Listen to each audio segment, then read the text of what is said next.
प्रवास हा आपल्या आयुष्याचा एक भाग आहे आणि प्रत्येक व्यक्ती आपल्या आयुष्यामध्ये नक्कीच प्रवास करत असते आणि याच प्रवासामुळे नवीन अनुभव, नवीन माणसे, नवीन कल्पना आणि नवीन ऊर्जा असं म्हणजे न्यू फ्रेश मिळून जाते.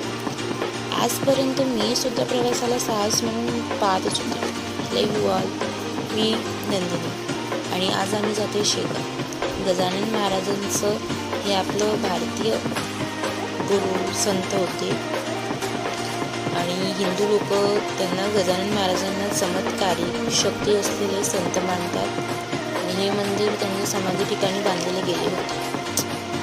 ईश्वराविषयीचे अनन्य प्रेम, ईश्वराची भक्ती, श्रद्धा, सेवाभाव, साक्षात्कार म्हणजेच की भक्ती आणि गॉड इज एव्हरीवेअर.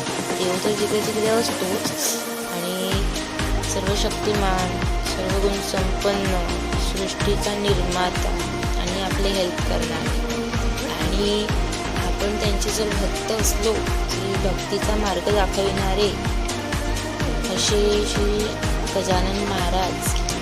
कारण आणि प्रवासामध्ये गजानन महाराजांचे भजन म्हटले की मन प्रसन्नच होणार. तर ट्रॅव्हल करताना आम्ही महाराजांचे भजन सुद्धा ऐकलं.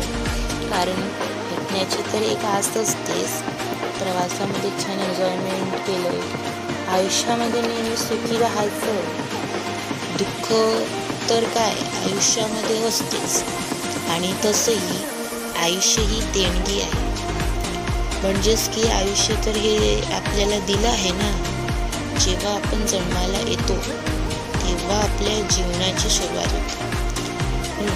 आयुष्यातलं पान एक जन्म आहे आणि शेवटचं पान मृत्यू आहे आणि मधलं काय ते सर्व तर आपलंच आहे. म्हणजेच की आयुष्यातली खरी दिवस आहे. आता ती पाने तर आपल्यालाच भरायची असतात ना. कारण आपलं कर्म असतं ते. आपलं नशीब घडवणं हे आपल्यासाठी असतं. न थांबता न चुकता कुठलंही आपण एक प्रवास करू तर ते आपल्यावरच डिपेंड आहे. कारण प्रयत्न करणे हे आपल्याच हातामध्ये. त्यात कुठलीही गोष्ट कारण बाकी कर्माचाच हिशोब ठेवायला तो तर वर बसलाच आहे.